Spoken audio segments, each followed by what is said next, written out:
Good evening, you're with Sky News. Diana's body is finally at rest tonight in the grounds of the Spencer family home, Althorp, after a day in which the world mourned the death of the People's Princess. The funeral procession began at her London home, Kensington Palace. Her sons, William and Harry, joined the cortege as it made its way to Westminster Abbey. During an informal service, Diana's brother, Earl Spencer, described her as the very essence of compassion, of duty, of style, of beauty. He delivered a bitter attack on the media, accusing photographers of hounding her to her death. And he pledged a different upbringing for her sons. Tonight they're understood to be with their father at Highgrove, the Queen's at Balmoral. We start with this morning's procession. There was a moment when the crowd first caught sight of the funeral procession, the princess's coffin topped by flowers from her children, that the people's grief became unbearable.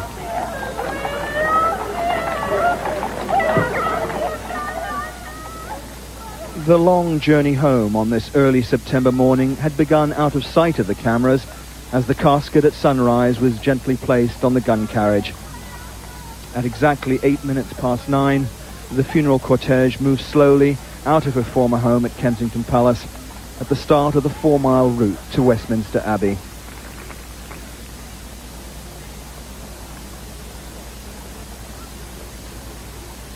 The coffin, draped in the royal standard and covered with wreaths from her family, lay on an oak board suspended above a 13-pounder gun which had seen service in the First World War.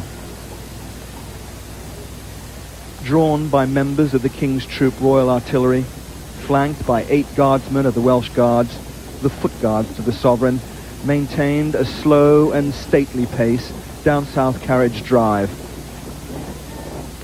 The muffled tenor bell at the Abbey marking the progress of the procession minute by minute. London had become a place of pilgrimage today. Those in the crowds that lined the route, at times 20 deep, were united in collective grief, paying their last respects and playing their part in a moment of history. Mostly they remembered her in absolute silence, a silence that enveloped the procession as it moved slowly through Hyde Park towards the Abbey.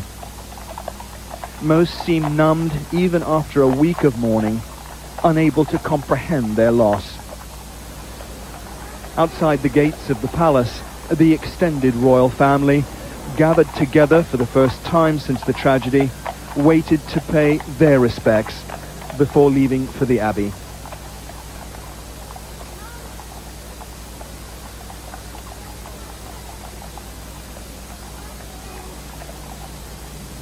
And waiting for their mother up the Mall at St. James's Palace, the 2 young princes, William and Harry, who had somehow, somewhere, found the strength and the courage to join the mother they adored to walk alongside her for the last time.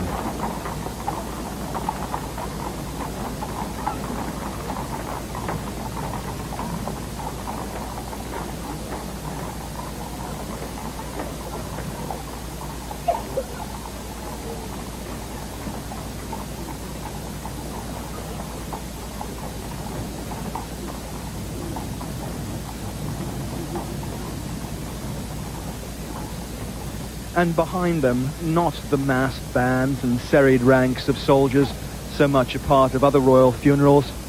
Here were the princess's friends, the representatives from more than 100 of her charities, streaming out behind the coffin, keeping company with their patron on this, the long last mile to the Abbey.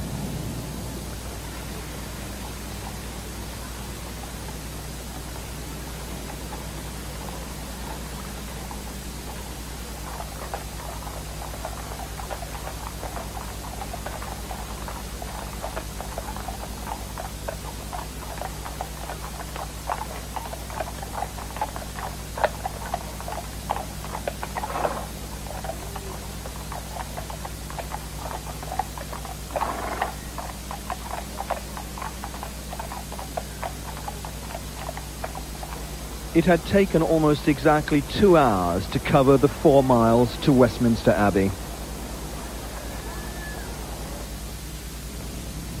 With infinite care and attention, the 8 Welsh guardsmen lifted the half-ton lead and oak coffin to their shoulders.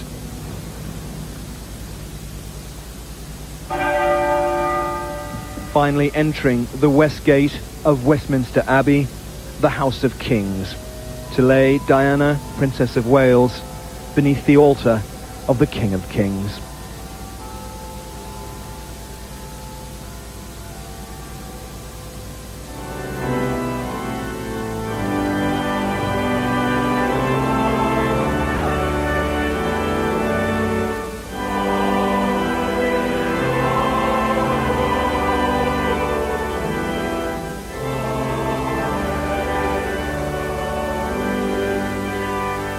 Through the great west door of Westminster Abbey, the Welsh guardsmen carried Diana's coffin towards the nave.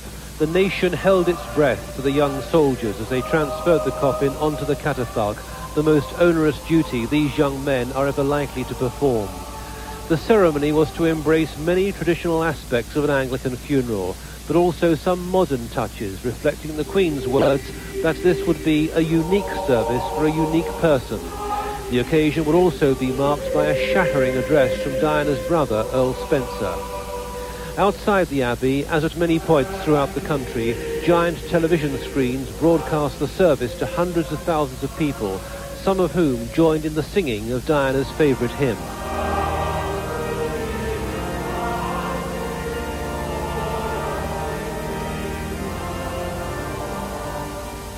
In a sad echo of a happier day, the Prime Minister read from the same passage of Corinthians, which had formed part of Charles and Diana's wedding in 1981. When I was a child, I spake as a child, I understood as a child, I thought as a child. But when I became a man, I put away childish things. For now, we see through a glass darkly, but then face to face. Now I know in part, but then shall I know even as also I am known. And now abideth faith, hope, love, these three. But the greatest of these is love. And then the moment which reflected the extent to which the people had dictated the tone and character of the service. Goodbye, Rose. May you well grow in our hearts. You are the greatest place where lives are torn apart. Called out to our country, and you whispered to those in pain, now you belong to heaven, and the stars spelled out your name. And it seems to me you live your life like a candle in the wind, never fading with the sunset when the rain set in, and your footsteps will always follow me along England's green fields. Your candles burned out long before your legend ever will.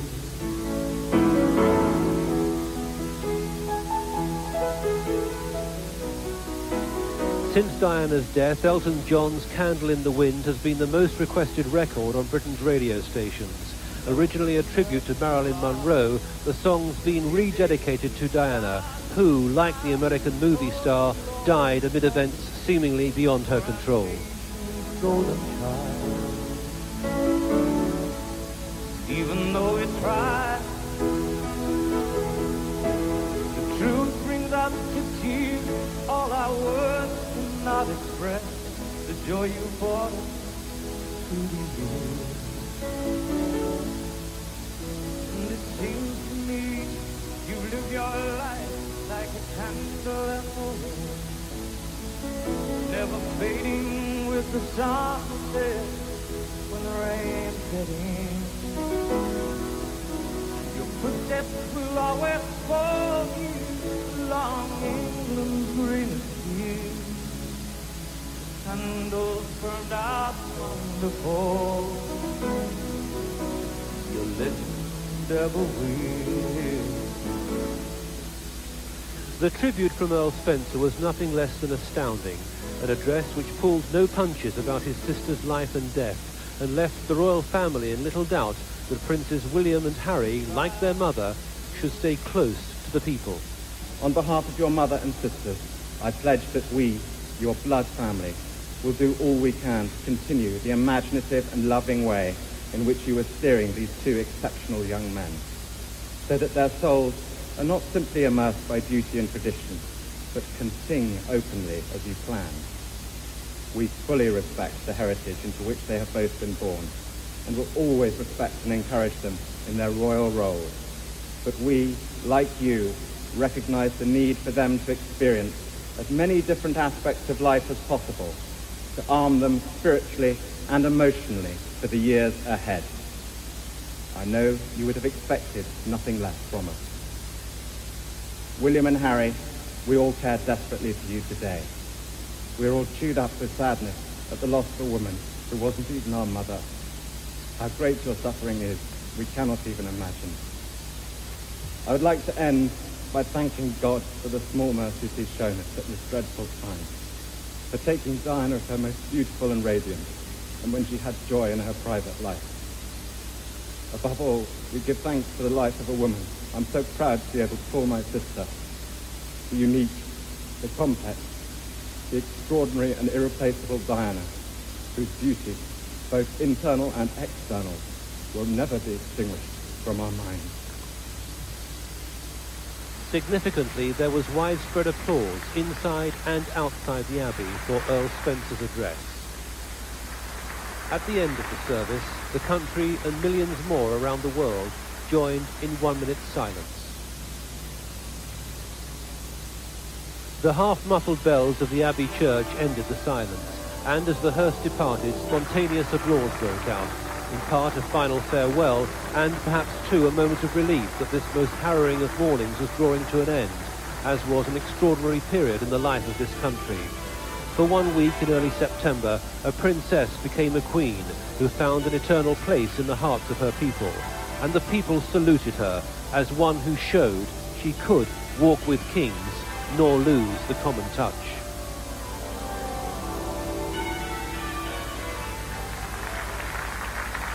And now, with a ripple of applause, the princess began the last stage of her journey home.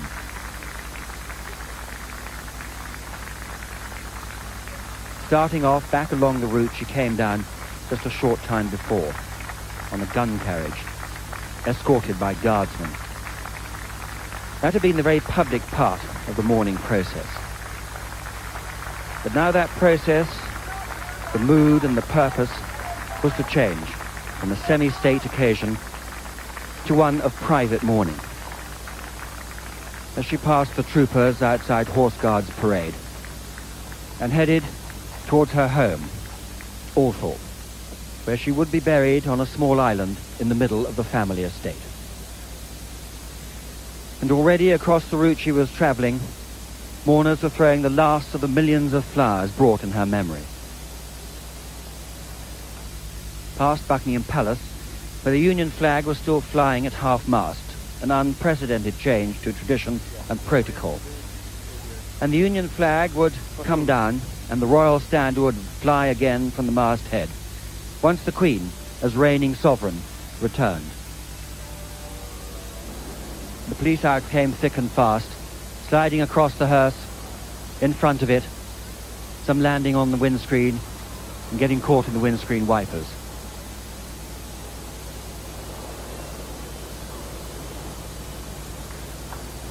More and more the flowers came, and a ripple of applause again,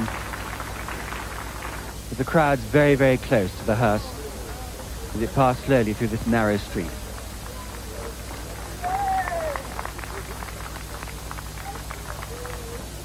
So many flowers on this hearse now, covering the bonnet, covering the roof.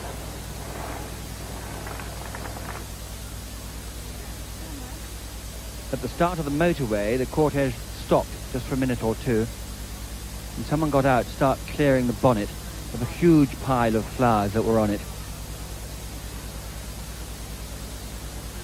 taking them off so at least the driver could see where he was going. First from one side, and then from the other.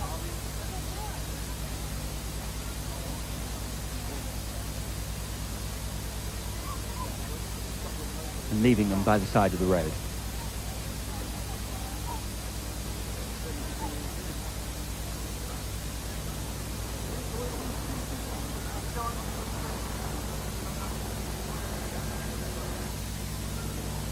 All the bridges across the motorway were lined with people.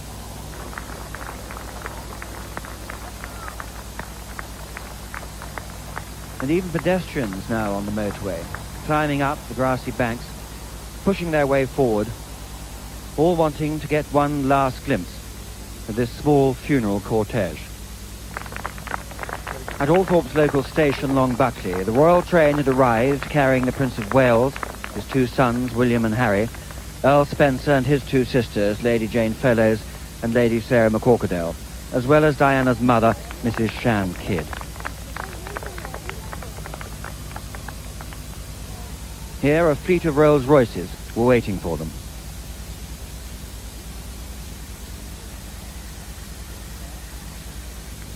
And this was the way they travelled the last few miles to the Althorpe estate, along this road lined with people.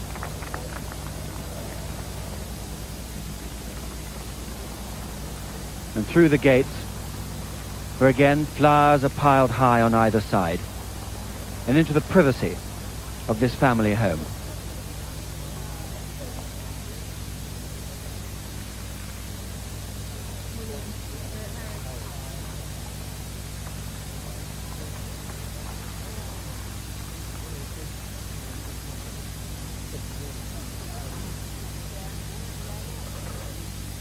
And here they would wait, the funeral cortege carrying Princess Diana's body to come. Slowly now, round the final bends of the narrow country road, came this small procession. And still the flowers came, looping through the air, some landing on the hearse, others falling onto the road.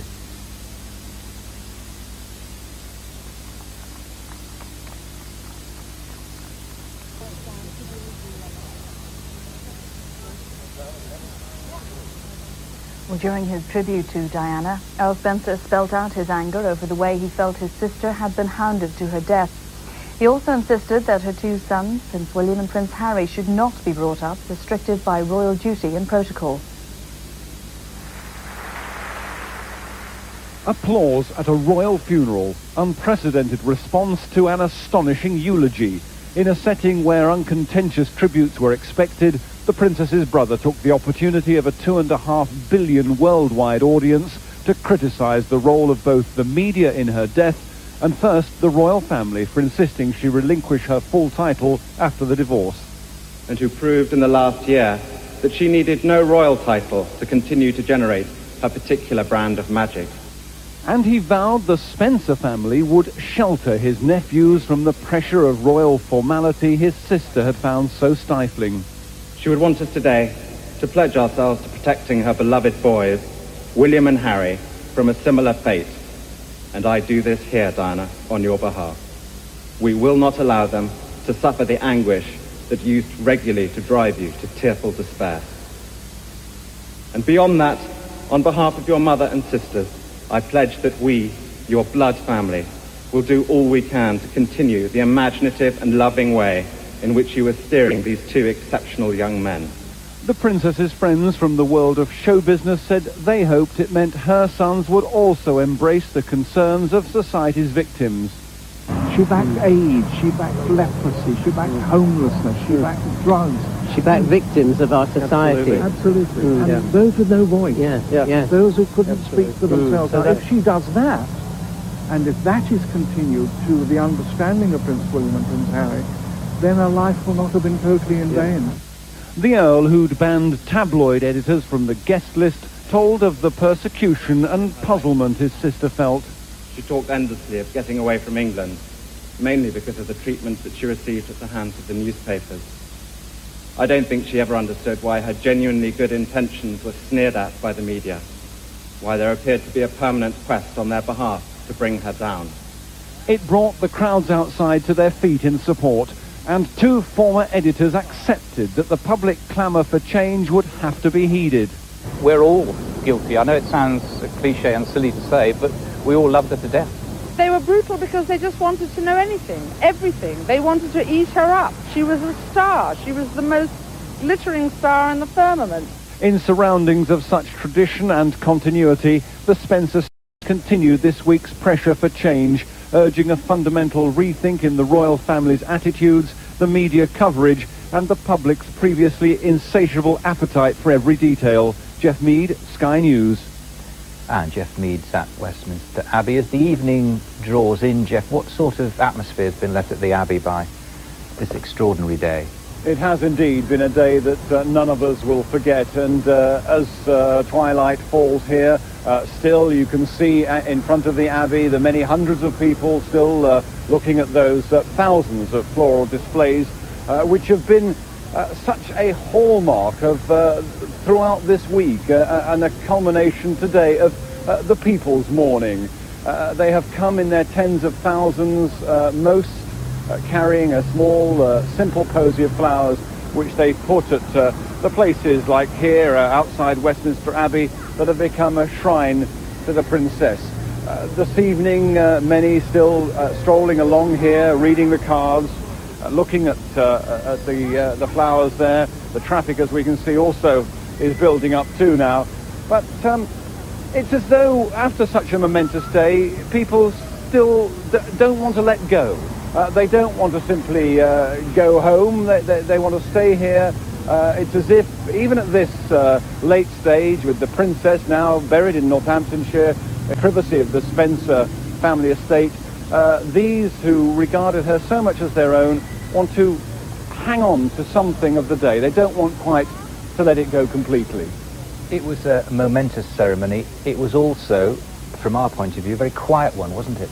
Just that sound of people expressing their emotions and the sound of horses' hooves, quite extraordinary. That's right. That was one of the most startling things. I was out on the ceremonial route this morning, right at the start at Kensington Palace, and there was a hush the like of which I've never heard as the first slow clip-clops of the horses drawing that gun carriage came into hearing, and as the coffin itself came into sight, utter hush fell over the crowds, who were 15, 20 deep on each side of the road.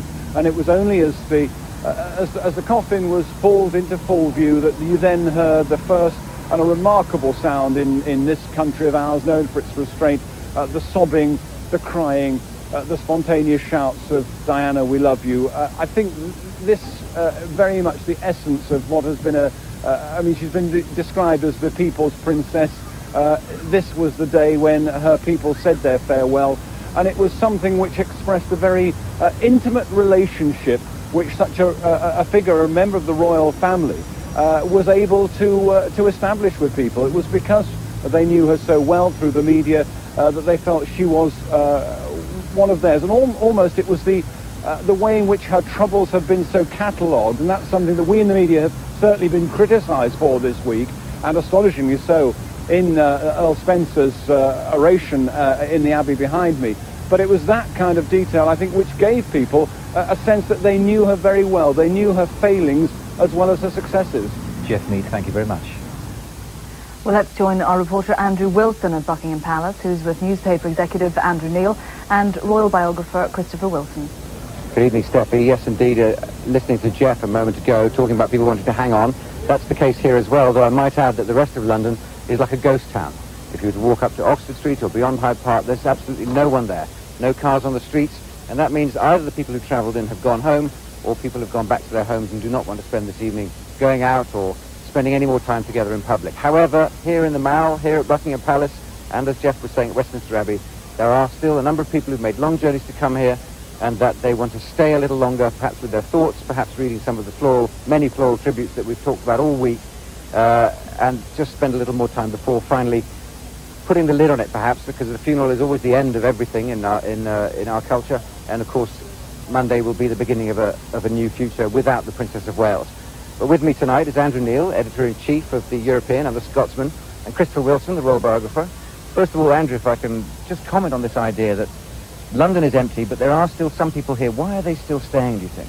Because I think they want to linger. They still got a lot of thoughts. The event was a very cathartic event, and I think they don't want it to end abruptly. I think it built up slowly, and it came to a peak this afternoon. I think they then want to be let down gently, because it's been a very emotional time, particularly for the people who were here. They're drained. They're in no mood to party. Nobody's going right now to have a drink and saying here's to the future of the monarchy or here's to Diana. They just want to be, I think, quietly alone with their own thoughts. Christopher, you experienced this funeral today. The silence, the sound of the horses' hooves and the gun carriage, clearly audible.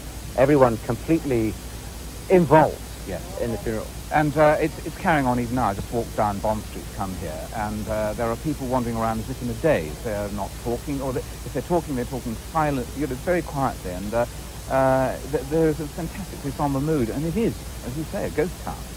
Now, we've all remarked over the week how the group of mourners here at St James's Palace especially have been as one person, or as one family perhaps, going through shock and then grief and loss and anger, confusion, recriminations, all those things. Do you think that the funeral today had enough in there for everybody for them to somehow reconcile themselves to the mourning period?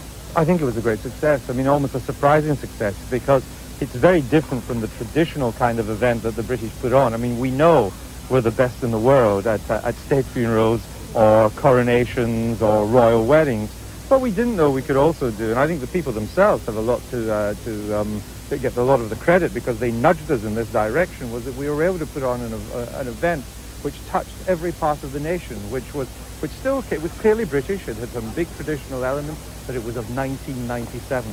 Like the princess herself, who had elements of tradition in her, coming from a great aristocratic family, married into royalty, but she was above all a modern princess, and this was a modern funeral. Christopher, have we set a precedent we can't go back from? There are other state funerals to come. You've absolutely said it. I saw today, I think, the future of the royal family, and it was that the barrier between monarchy and the people came down.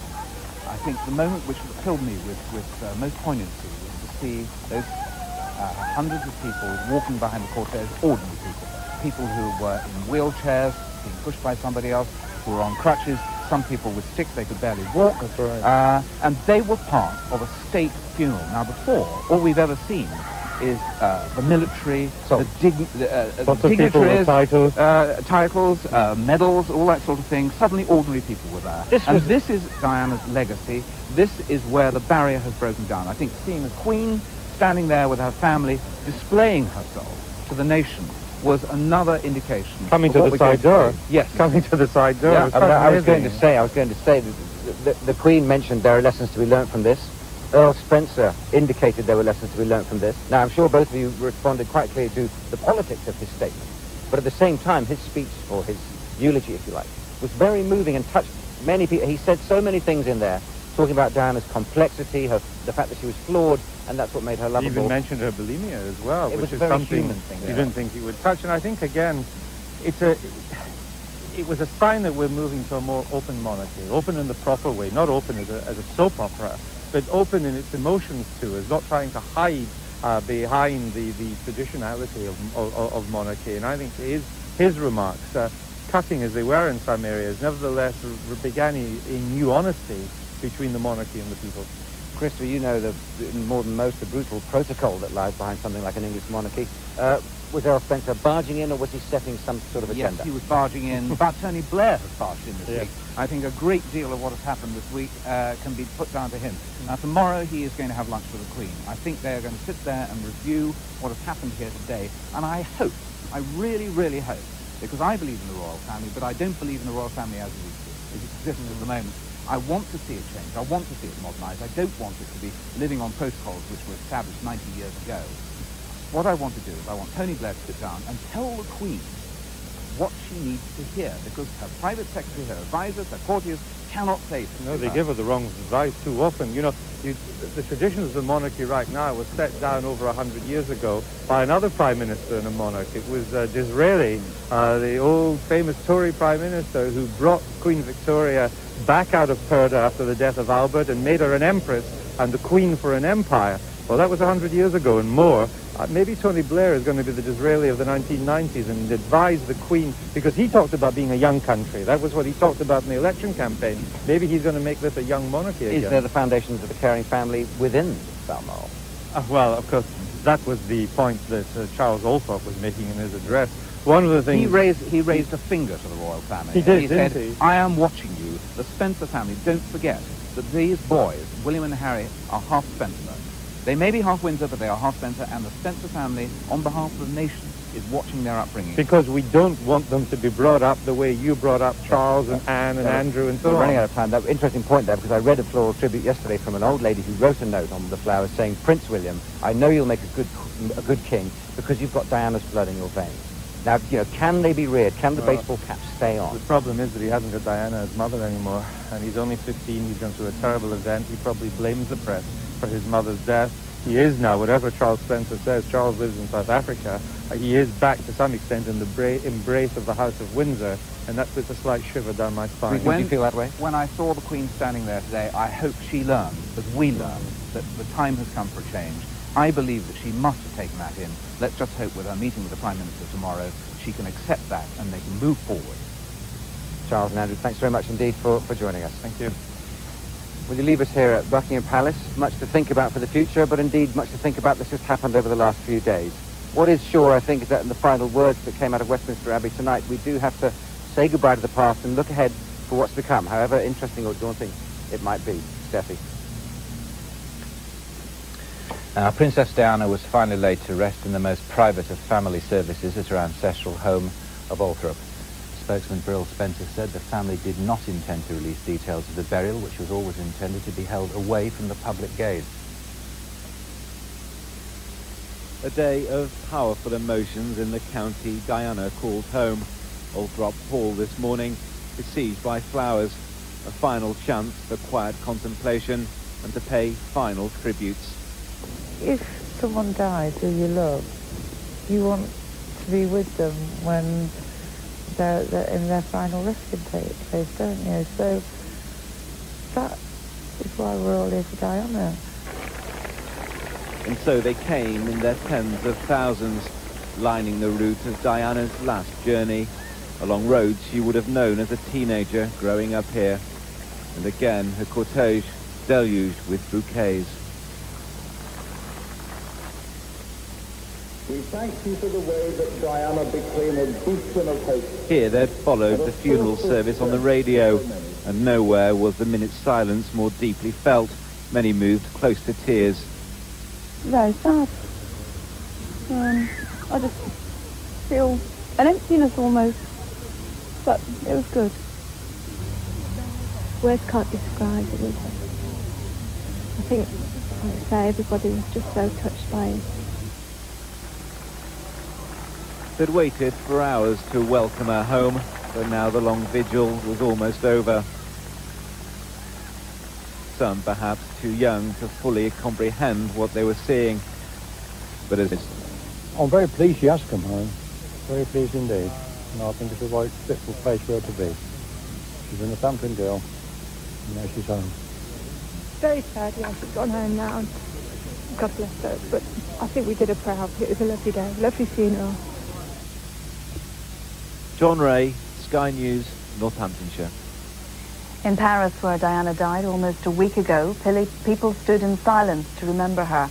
On the French Riviera, yachts sounded their sirens at noon London time, and flags were lowered to half-mast. This report from Sky's Europe correspondent, Arnoud van Linden.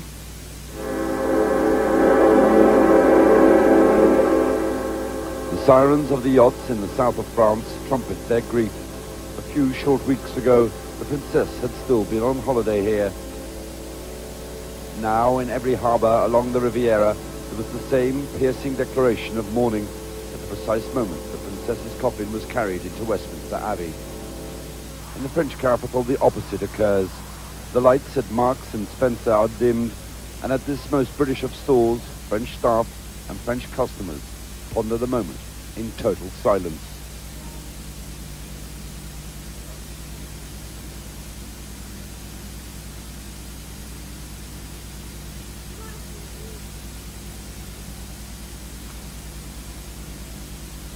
Only the British stores in Paris made such gestures, some with a minute's silence, others by not opening their doors till after the funeral service was over. At the site of the accident, the French appeared to be outnumbered by tourists, drawn at the moment of the funeral to the place where Diana died a week before.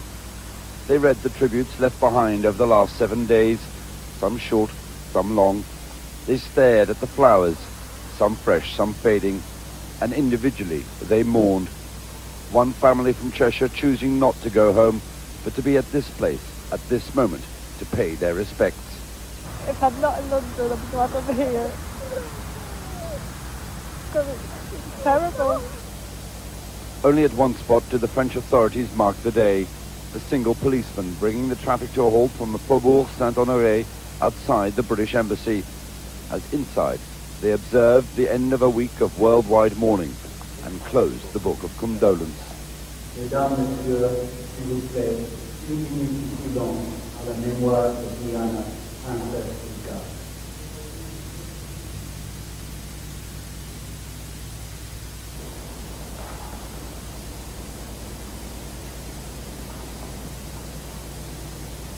Einhard van Linden, Sky News, Paris.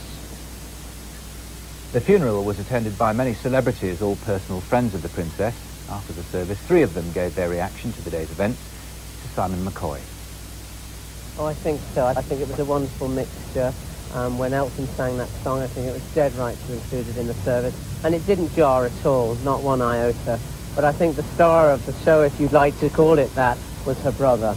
I mean, that was an amazing speech. It's a very strong message about the paparazzi, and to hear clapping in Westminster Abbey on a day like this was quite something. Incredible. Apparently it started outside and went right through the Abbey. But you know, she said to me 2 years ago, she said, thank you for remembering my birthday, which I always did anyway. But she said, you know, there is nothing I can do anymore that is not known. So, I mean, I can't even keep a secret anymore. She was really upset about it at the time. Chris, the message from Earl Spencer today very much was, leave the 2 boys alone. Don't let them go through. I know I've spoken to you in the past about this. You knew Diana too. Someone's got to listen, haven't they? I don't know. I suppose that over the years I've become cynical because one waits for the next big thing to happen, which is the way, for example, terrorists have always worked. They do an outrage and they just wait for that to calm down slightly and there'll be another one.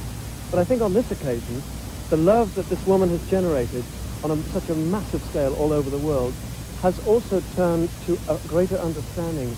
As Earl Spencer said, she was Diana the Huntress and also the most hunted woman on earth.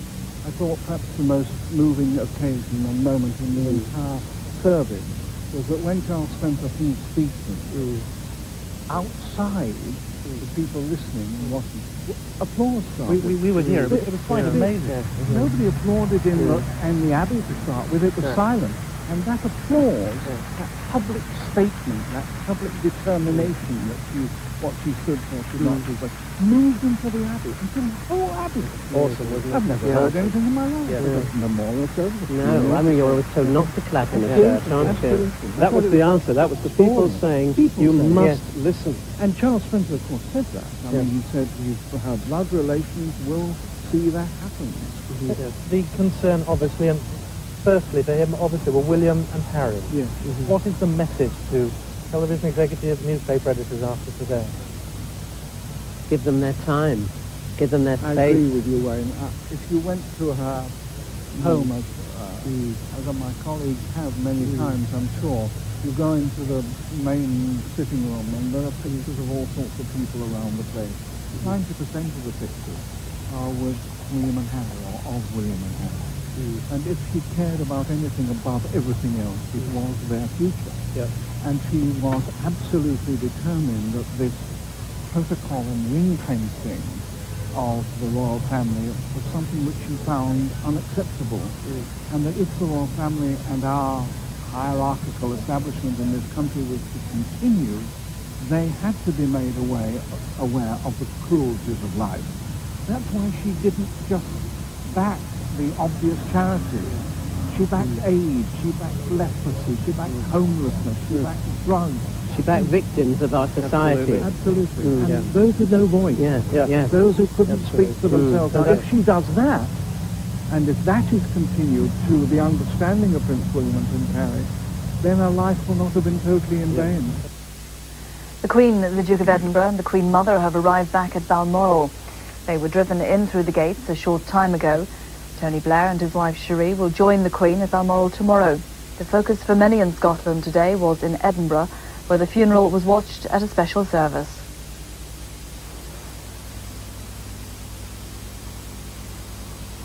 In Scotland, the bleak weather reflected the mood of a country in mourning.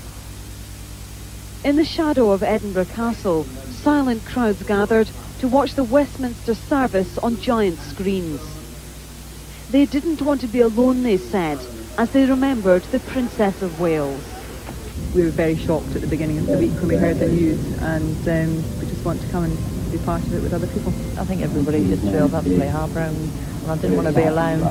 Somehow we needed to do something. When this happened, it broke my heart. It's such a shame she died. She was a brilliant woman, and what she did in her life was absolutely marvellous. And I think that's what her sons have got to remember.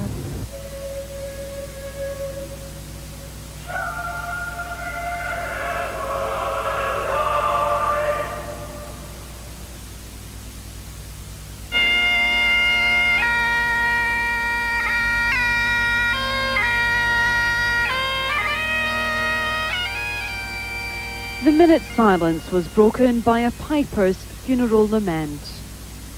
Silence too at Balmoral, the royal family's Scottish retreat. It was here that the news of Princess Diana's death was broken to her two young sons. At the palace of Holyrood House, the Queen's official residence in Scotland's capital, flowers were laid throughout the day. Local people and tourists united in their grief. Rona Dougal, Sky News, Edinburgh. In Wales, as in so many places, the sense of loss was personal. 6 words attached to a bouquet of flowers captured in simple eloquence the sentiments of so many. Admired from afar, missed from within.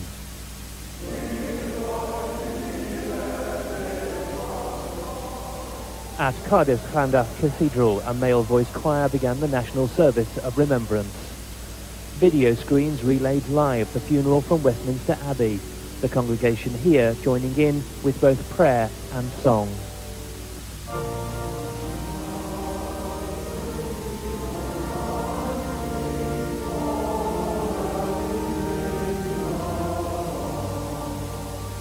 For those unable to get into the cathedral, another screen outside transmitted events as they happened.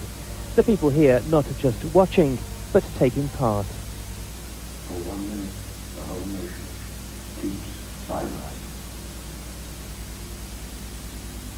I think being with other people, not just sitting at home, but feeling a part of it as well, because I couldn't go to London. So close you can get to herself, I suppose. I mean, I never met her, never seen her, close. So that's why I come here, for that reason. The congregation was led by the Welsh secretary. I think it was very important. I think that over the years people have understood that that Princess Diana did have a very clear part in Welsh life, and she was very well respected. I mean, when she came to Wales straight after the wedding with Prince Charles, there was immediately a spontaneous and very warm reception. And I think that the service which has been done here today in Llandaff is a great credit to the city of Cardiff and to the people of Wales. On this saddest of days, this nation's capital has been all but deserted. Streets were near empty, shops closed as a mark of respect, doors to attractions and monuments firmly sealed. The people of Wales have said their goodbyes, both public and private. This belief that Diana's death has given way to this reality. Sadness, though, will only be dimmed by time. Goodbye, Rose. May you grow in our hearts. You are the greatest place to send. Well, were torn apart. Called out to our country, and you whispered to those in pain, now you belong to heaven, and the stars spell out your name. Martin Lowe, Sky News, Cardiff. The usually bustling heart of Belfast was empty, reflecting the void left by the death of the Princess of Hearts. For the people of Northern Ireland, there was no focal point, no place they could go to publicly express their grief. The Princess of Wales' life and tragic death touched so many people in a personal way. They paid their final tribute to her in the privacy of their own homes. Those who couldn't gathered around television screens wherever they were to watch the funeral. One of them was Northern Ireland's Olympic golden girl, Mary Peters, too upset to speak about the princess she met on several occasions. At Belfast City Hall, passers-by stopped to look at the floral tributes. Some with special memories, having spent time with Diana, Princess of Wales. It was a great rapport between Prince William and herself, a young boy, but at the same time she, just treated him as any mother would treat a son. The more remark that stayed in my mind was, she said, I would like him to grow up to be my friend. We were really amazed on Monday in Bernardo's because a number of our young people some of them we hadn't seen for several years, came back because they were so upset and they were in grief, and they brought back photographs of her visits, and they just wanted to sit around on Monday and talk and share the memories. Life will return to normal now the funeral is over, but for many it will never be the same. Tom Coulter, Sky News, Belfast. Very little Saturday traffic, very few day trips out. In the north, normal life was put on hold in towns and cities everywhere. In Manchester, the call for a moment's silence came from the town hall and was difficult to ignore. At Manchester Airport, there was no such obvious call for silence, but at 11 o'clock, most people stood in tribute anyway.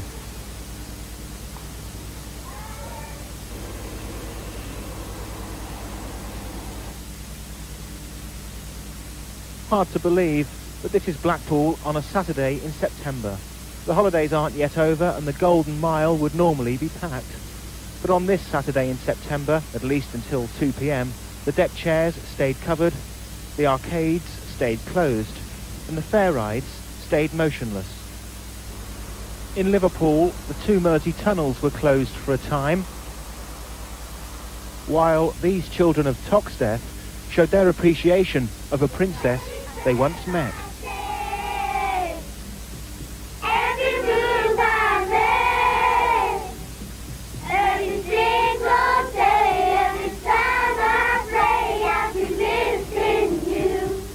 Two years ago, Princess Diana opened this community housing project. She met all these children. For some, plans made before last weekend's dreadful events had to be proceeded with. Sharon and David thought long and hard before going ahead with their wedding, then decided quite rightly it's what Diana would have wanted. Gary Cottrell, Sky News in Manchester. In the United States, President Clinton mourned the deaths of both Diana and Mother Teresa. He described them as two women of vastly different backgrounds and worlds who showed how to live a life of meaning through concern for others. A pilot in the skies over California shows how Diana was the Queen of Hearts to the people of the United States. This morning's poignant funeral ceremony was broadcast live to 2.5 billion people around the world. Radio reports were translated into 144 languages. Hong Kong's shopping area came to a standstill as crowds gathered to watch the live broadcast.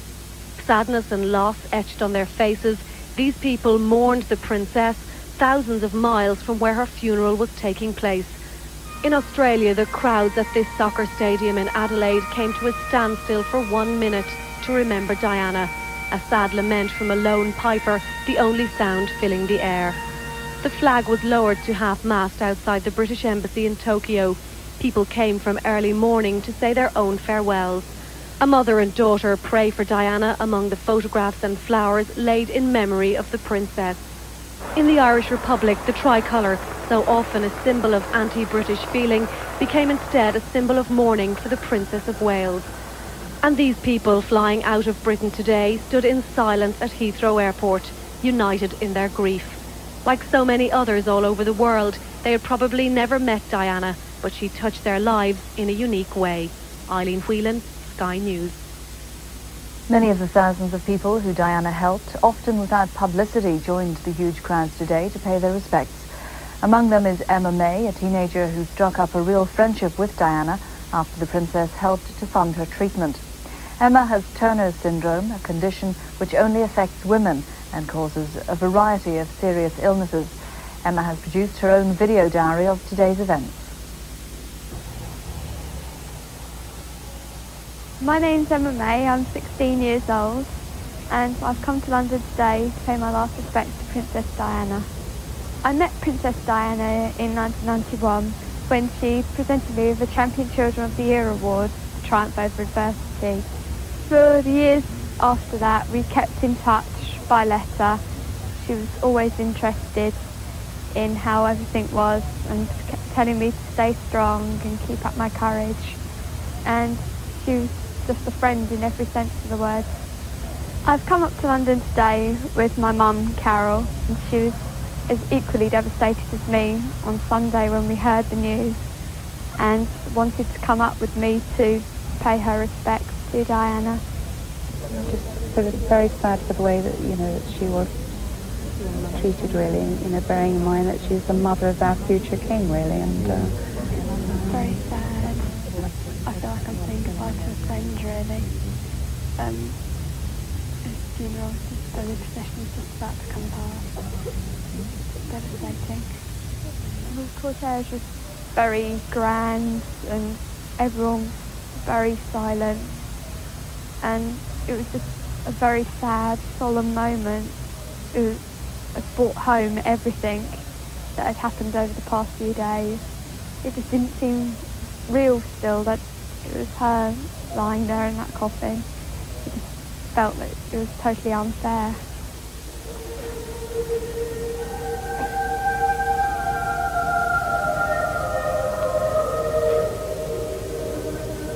It was an absolutely beautiful service in every way, and people crying, and it's just been very moving morning.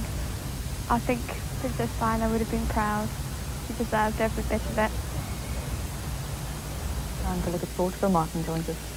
Thanks very much. Well, sport across Britain today was called off as a mark of respect to Diana, Princess of Wales. Overseas British sportsmen and women have paid their own tributes.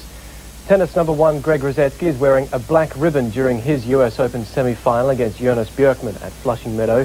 Rosetsky watched the funeral service on television in New York this morning. He won the first set 6-1, but lost the next two, 6-3, 6-3. At the moment in the fourth set, it's currently 2 games all. Formula One world champion Damon Hill led a minute's silence at the Monza circuit in Italy. The teams along the pit lane, many wearing black armbands or ribbons, emerged from their garages at 12 noon local time to pay their respects while the funeral was underway in London. The 50,000 strong crowd also fell quiet. It's the first time Formula One had observed a minute's silence since the death of Ayrton Senna.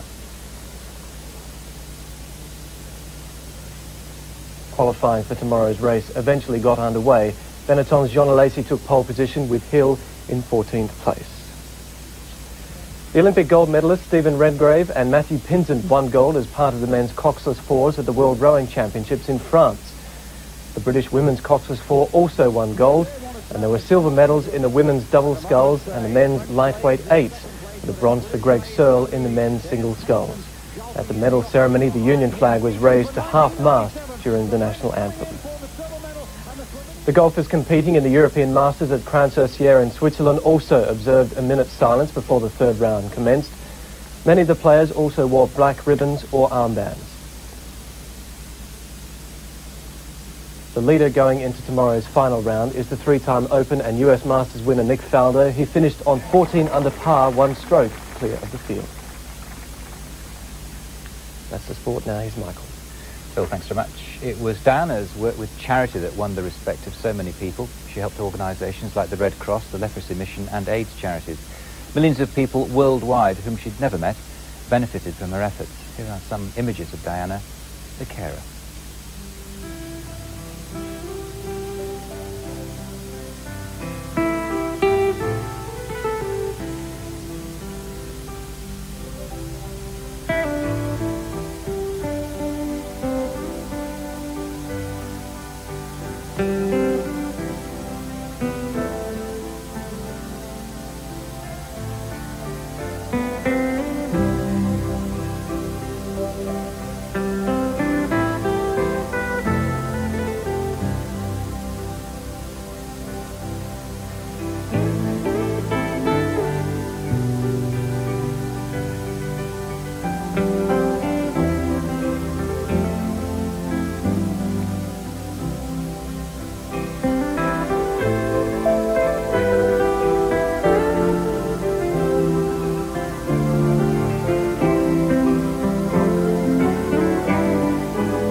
Well, Diana, the Princess of Wales, made her final journey today. Her memory will be shared not just by the family and their British nation, but millions of people around the world. Let's look at some moments from her life. But I always care, and I miss the love we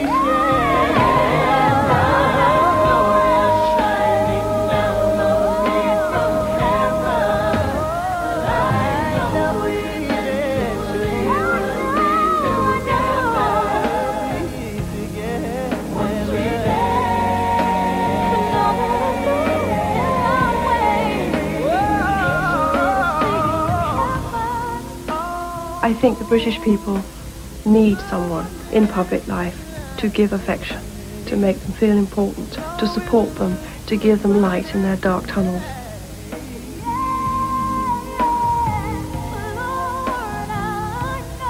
I'd like to be a queen of people's hearts, in people's hearts.